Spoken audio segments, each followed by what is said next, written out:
The weather has turned cooler. Halloween was weeks ago. Thanksgiving is right around the corner.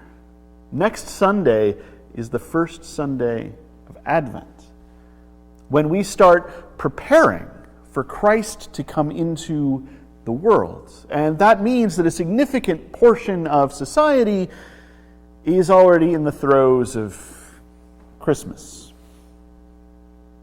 A long time ago, I accepted the idea that there are two Christmases.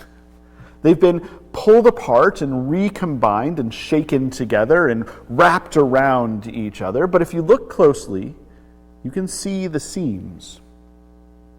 On the one hand, there is the Christmas when God comes into the world as one of us among a dispossessed people in an occupied land, as a baby to new parents who couldn't find a place to stay for the night, and change everything. The Christmas when, God willing, fingers crossed, oh, I messed that up. Okay.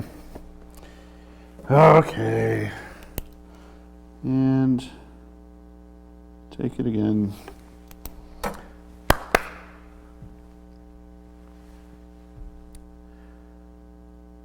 The weather has turned cooler. Halloween was weeks ago. Thanksgiving is right around the corner. Next Sunday is the first Sunday of Advent, when we start preparing for Christ to come into the world. And that means that a significant portion of society is already in the throes of Christmas. A long time ago, I accepted the idea that there are two Christmases. They've been pulled apart and recombined and shaken together and wrapped around each other. But if you look closely, you can still see the seams. On the one hand, there is the Christmas when God comes into the world as one of us, among a dispossessed people in an occupied land to new parents who could not find a place to stay for the night, and changes everything. The Christmas when, God willing, fingers crossed, knock on wood, we will gather in this sanctuary and hear the story and sing by candlelight. On the other hand, there is the Christmas when a man from the North Pole travels around the world in a reindeer-powered sleigh to deliver presents manufactured by elves to good children. This is the Christmas when, God willing, fingers crossed, knock on wood, we will gather with family and friends for a feast and enjoy each other's company and sing along to the radio. And I know it might sound like I prefer one over the other, and I do think that one is more important than the other, but I like both of them.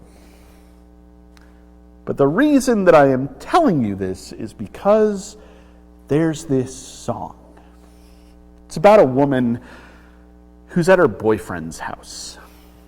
And she knows that she needs to go home. Her parents are going to worry and the neighbors are going to get judgmental. But maybe she could stay for half a drink because, it's cold outside. And that song is complicated.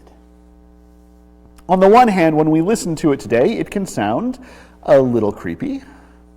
While the woman talks about how she really must go, her boyfriend keeps going on about how it's storming out there. There's never been a blizzard like this before, and imagine how bad he would feel if she left right now and caught pneumonia and died.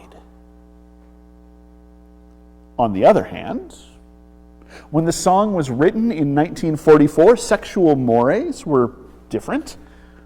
While the woman talks about how she's having a wonderful time and how she really wants to stay, she's worried about what people will think. So she says that she has to go in order to protect her reputation, and then decides to stay.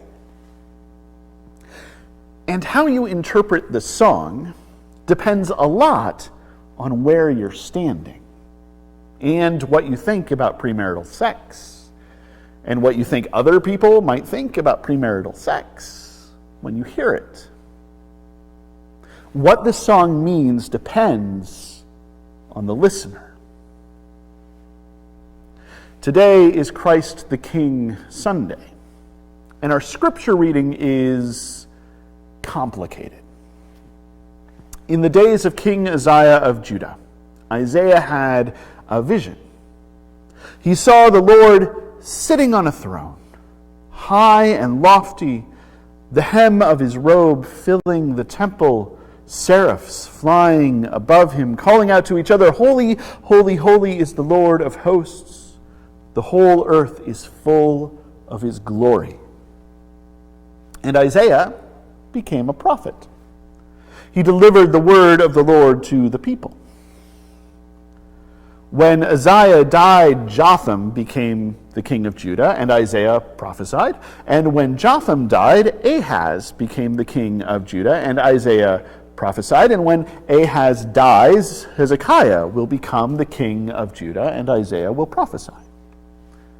But in our reading today, Ahaz is king. And Isaiah delivers the word of the Lord to him.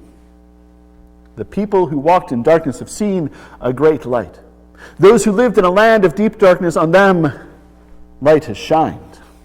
For a child has been born for us, a son given to us. Authority rests upon his shoulders, and he is named Wonderful Counselor, Mighty God, Everlasting Father, Prince of Peace. His authority shall grow continually. And there shall be endless peace for the throne of David and his kingdom. He will establish and uphold it with justice and righteousness from this time onward and forevermore. On the one hand, you've heard this prophecy before. On Christmas Eve, when we gather in this sanctuary and hear the story and sing by candlelight, we often read this scripture. Because Isaiah is telling Ahaz about the day when God will come into the world as one of us, among a dispossessed people in an occupied land, as a baby to new parents who couldn't find a place to stay the night, and change everything. On the other hand, Ahaz is not a good king. He worships strange gods and does not trust the Lord. He all but gave Judah to the Assyrians in exchange for protection, and he adopted their ways. He replaced the altar and changed the temple. He did not do what was right in the sight of the Lord his God. And Isaiah has been warning him. And now it's come to this. A child has been born for us, a son given to us, Hezekiah. And when he is king, he will tear down the strange gods and restore the temple and do what is right in the sight of the Lord his God. He will bring peace, he will establish justice, he will plant righteousness.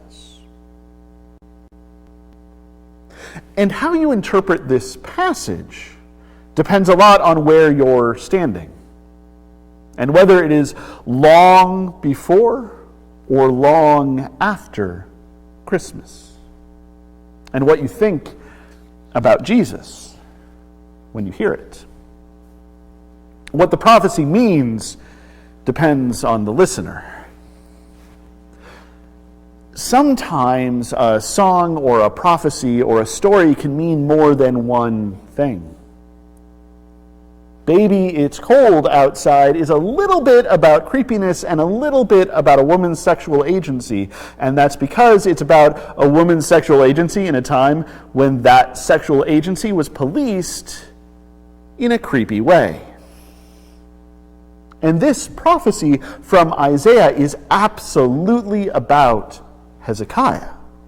And Jewish readers are absolutely right when they say that it is absolutely about Hezekiah. But when some Jewish people, some dispossessed people in an occupied land, started listening to this Jesus person and watched the powers that were crucify him and experienced the resurrected Jesus and decided that he was the Messiah, the King of Kings and Lord of Lords, who would reign forever and ever, They thought of this prophecy, and they reinterpreted it and reimagined it and said that it was absolutely about Jesus. And they passed it on. And so it means more than one thing. And what it means depends on where you stand. A couple of weeks ago, I mentioned that this has been a stressful 18 or 19 or 20 months. And one of the things that I mentioned, one of the things that has been stressful, is that we have seen fights over mask mandates and whether Black Lives Matter and how we teach health and how we teach history. Sometimes we've even been in those fights. And I know that there is a temptation. We are a church, after all.